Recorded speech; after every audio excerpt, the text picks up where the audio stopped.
You are listening to BRTV podcast series brought to you by BrilliantRead.com in partnership with Bansal Foods, AAI Editors, ID3 Private Limited, Career Shala and Market Shala. All right, guys, welcome to BRTV podcast. This is your host Harsh Tiwari, and this week we have with us a very passionate entrepreneur, Arijit Mazumdar, who is the founder of NorthMist, and he's with us this week to share his journey and his advice for aspiring entrepreneurs. So let's hear from him. Arijit, a very good morning to you, and thank you very much for accepting our invite for this podcast. Thank you so much, Harsh. Would love to share my thoughts and the journey we had so far with the target audience. Yeah, so it's at BRTV, at Brilliant Read, it's always our endeavor to bring compelling, motivating stories from the startup ecosystem to our community, so that they can learn from your journey and from journey of other successful entrepreneurs, and they can implement some of the lessons from it. Right. Sure, So we'll start with the interview, Arijit. We would want to know more about your journey as an entrepreneur, about your background, and about your startup, please. Sure. So first of all, thank you so much for this opportunity to share our views, and I think Harsh, you are doing a fantastic job to let our journey showcase among the audience, and whatever we should give back to the community for the startup ecosystem, because India is going crazy. The economic is rising, and everything is good about it, especially the startup ecosystem. Yeah, coming back to our journey, so always thought of doing something good for the environment, and that has kept me moving from all my day-to-day jobs which I had done. So, and in 2017, when me and my co-founder met in our previous company, so we were talking about making an impact and then creating a business out of that, and that's where the social entrepreneurship actually came into our picture, and we chose some of the fabric which are good for the environment. Right. Not only it meets the functionality, but also it have a less water and carbon footprint. So that's how we stumble upon, after doing a lot of research, is organic cotton is one of those material which we can use. So it doesn't uses any pesticides, and even the seeds are also non-GMO, and even it's good for the farmer and for the environment. So that's a small description about our startup NorthMist. So we are trying to create a sustainable lifestyle brand where people can switch from a normal which is full of chemical, not good for the environment, not for them, also for the farmer prospect. So make a balance between less carbon and water footprint, and also not compromising on the quality. Right. Perfect. Thank you very much. So where did the name come from? Where did the idea of NorthMist come from? Okay, so NorthMist, we actually thought of finding a name which is very close to nature. No, I have to say this is one of the finest names that I've heard. Yeah, thank you so much. Yeah, so that's why I'm curious, and our audience would also want to know more about this name in particular. Sure. So first of all, I would like to give credit to my co-founder. She actually picked this name NorthMist, and the way how we derived it, like north is a heading direction, and mist is we picked an element which is very close to nature. Right. So heading towards nature was our identity of doing what we are doing. And since your startup is solving one of the major problems within your space, yes. So I reckon NorthMist fits in what you're doing perfectly. So that's a nice name. And Arijit, tell us more about your background as well. We work with some corporates. Yes, definitely. So it's like a long story. Like I have been working for the last 9 years, and guess. So I completed my BTech in 2010. So as a triple grad, and after that I came to Bangalore in 2010. I tried out some jobs. Didn't work out the way I wanted. Had some home issues, so I have to go back. And then I went to Delhi, worked in an BPO. It was a KPO, BPO kind of thing, converges, where I was handling the AT&T support. So I worked there for three months, and then things again didn't work out the way how I wanted, and so I again moved back to my hometown, prepared for GATE, and then I didn't qualify the GATE at that year. So and teaching was always I'm very passionate about. I Right. love teaching, share my ideas and whatever knowledge I had. So I actually joined a college as a lecturer, and in 2000, that was in 2011. Mm-hmm. So I was there for 1 year, and after that, during that tenure, I was also uh, doing my examinations, studying for competitive examinations like ONGC, OHPC, GATE, and I cracked MTech. Like I got the seat in a government autonomous college. So in 2012, I joined that college. So it has been like from a BPO or executive to a lecturer to an assistant professor, then a software engineer, then head of sales, and after that this startup. So yeah. So, so we can conclude that you have rich experience in many of the domains. You've worked in BPOs. You've prepared for competitive exams. You've worked as a lecturer as well. So that's great.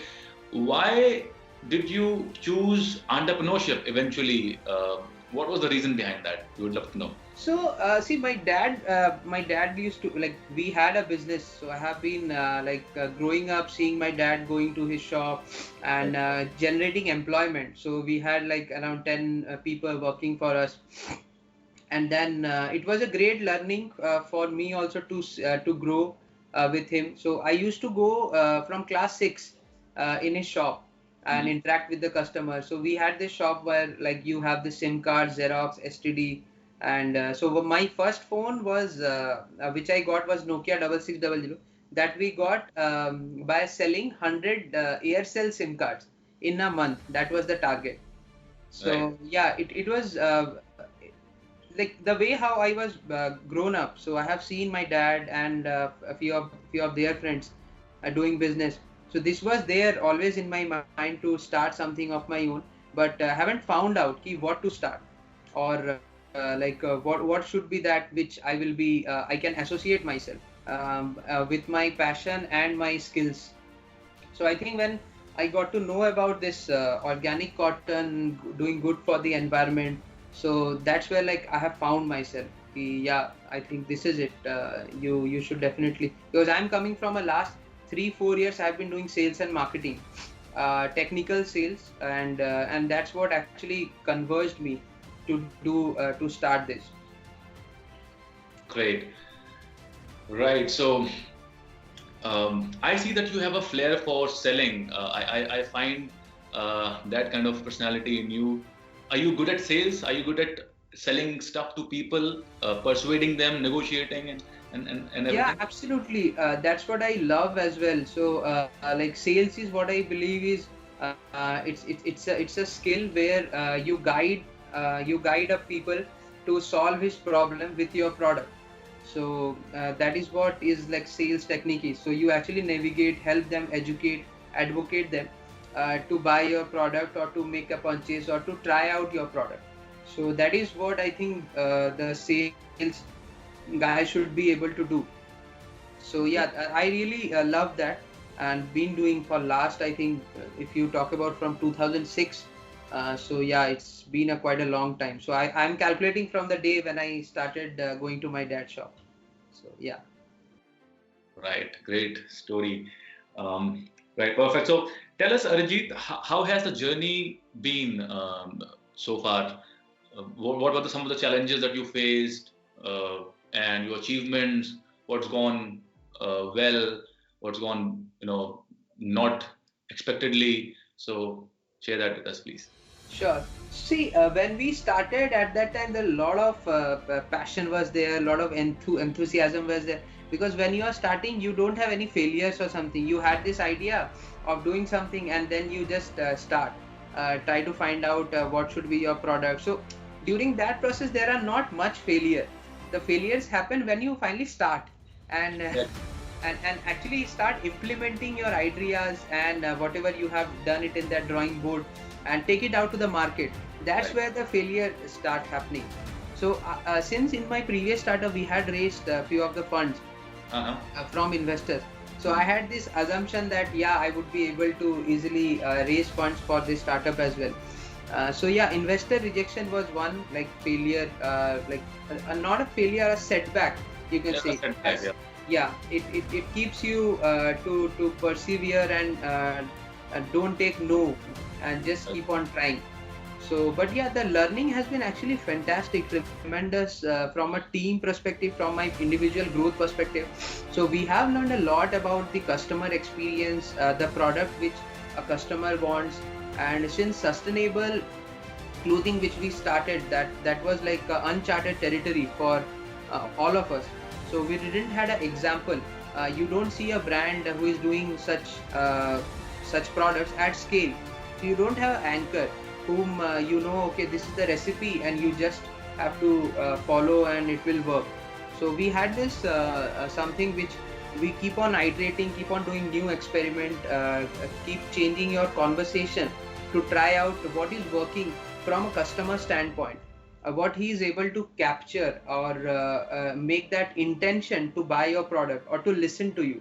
So it has been a very iterative process, and I'm thankful to my team, entire team, like who have been supporting, and to my friends and family, so who have this tremendous motivation and support that it will happen, you just have to be there. So I took a lot of loans from my friends, family. Initially nobody will give you when you left your job.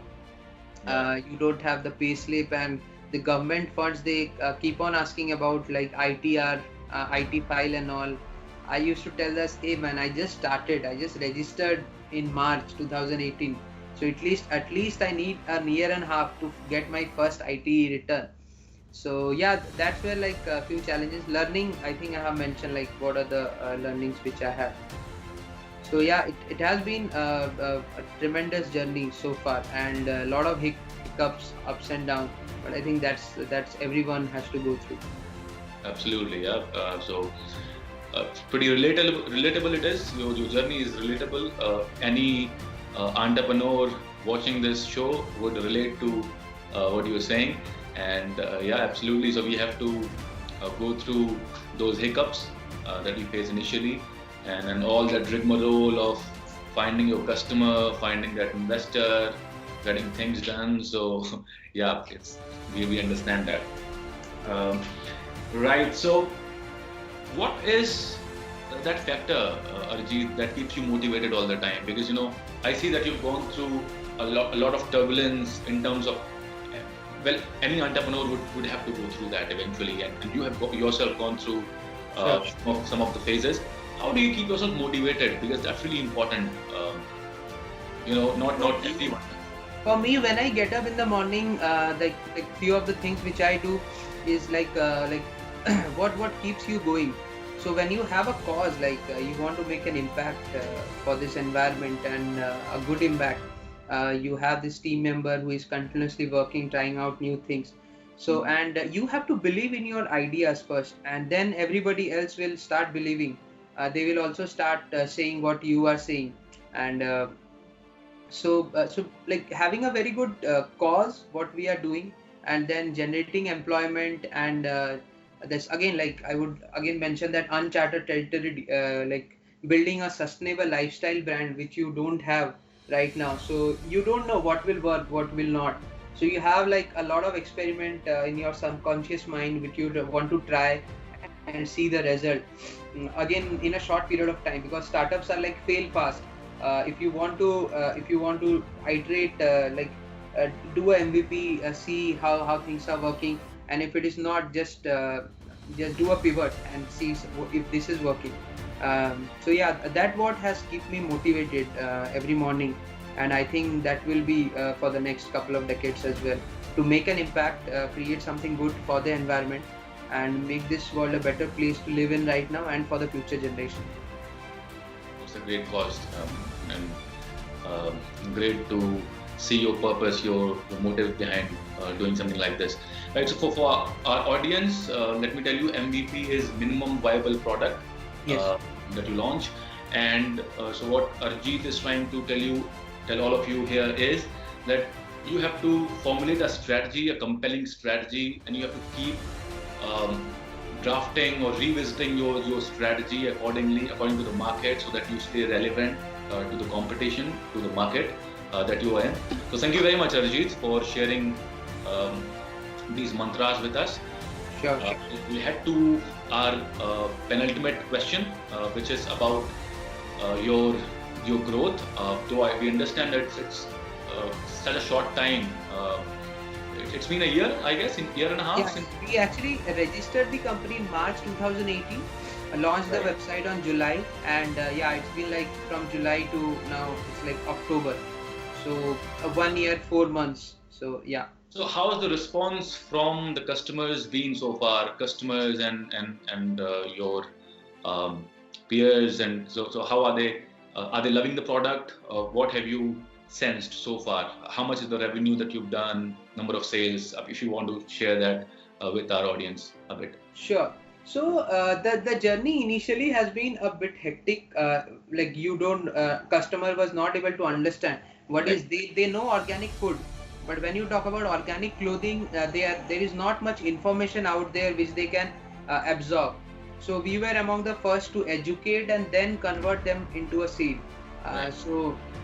So we have done a lot of events. I think in this last 1 year, 3 months, if you consider like July, then August, September, October. So close to 1 year, 4 months, we have done close to around 100 events. Going to apartments, going to co-working spaces, then attending those events which are very relevant to our target audience, anything related to sustainable fashion, conscious living. So we have been doing that and been trying to push this concept in the community to our audience, that there is a way out, that sustainability does not have to be very expensive. So we from day one, it has been like 3 priorities for us to make sustainable products affordable, better performing, and like fashionable as well. We don't want to make it boring. Because earlier, what the research which we have done, we found out that a lot of people only stick to few of the shades. Like you have this green or black or charcoal grey. Like someone can sense that okay, these are the products. This is like sustainable. To give the tag. So we have launched few of the colors which no brands have to make it like as common as a trend.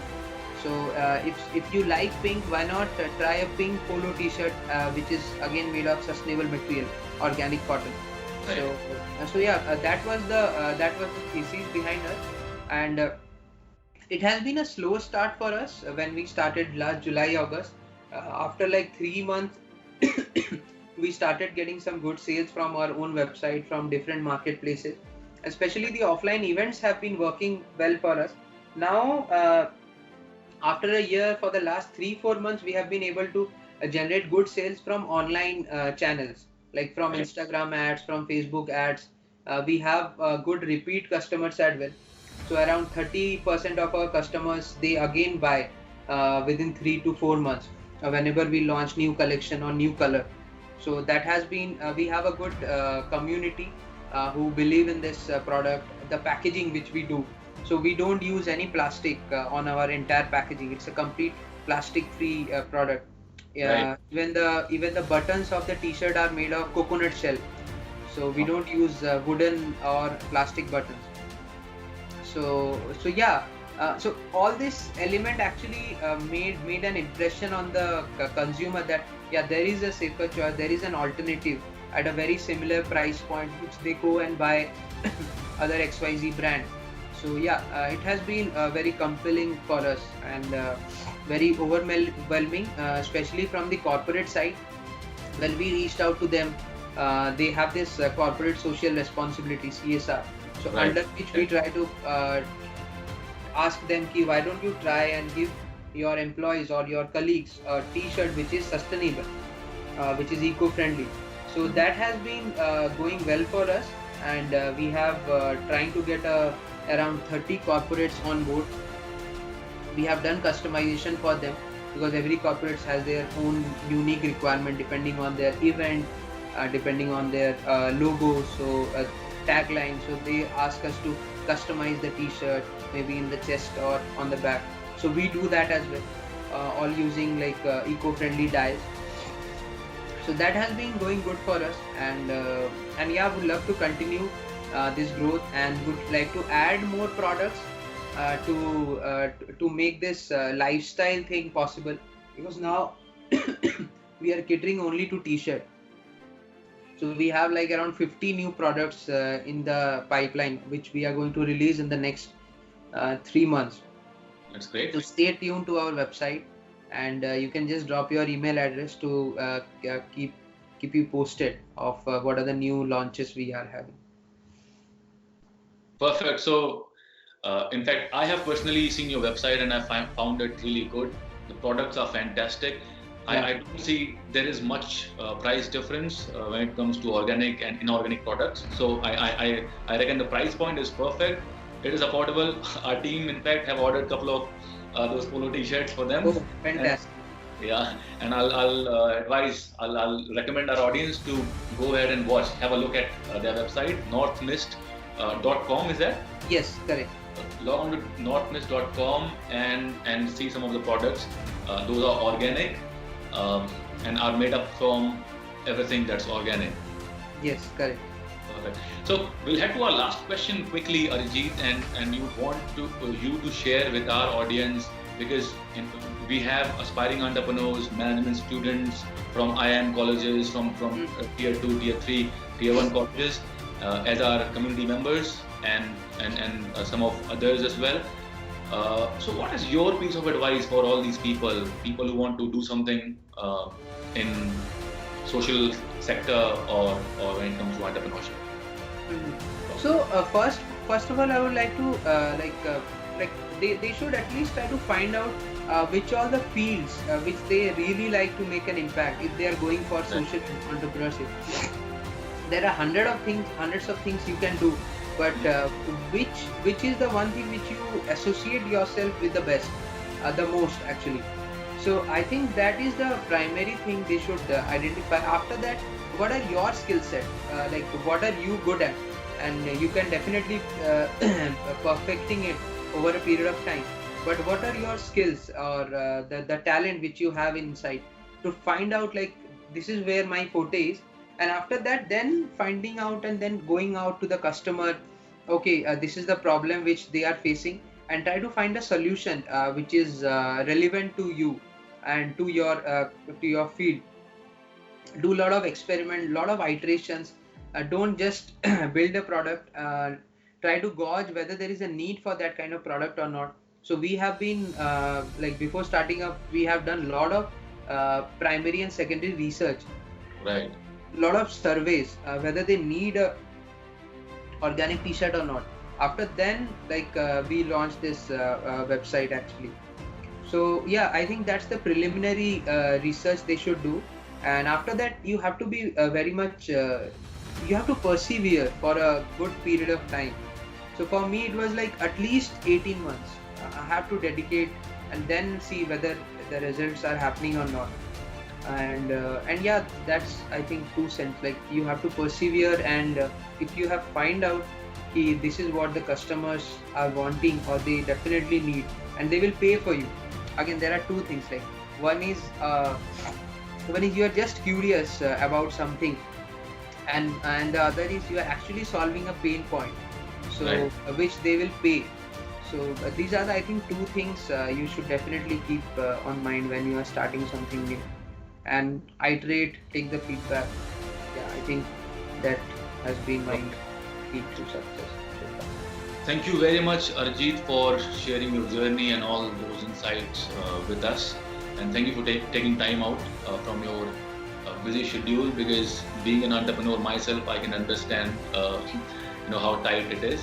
And you shared with us earlier that you have a couple of investor calls and other critical tasks ahead. So we wish you all the best. Thank you so much, Harsh. It was really nice interacting with you.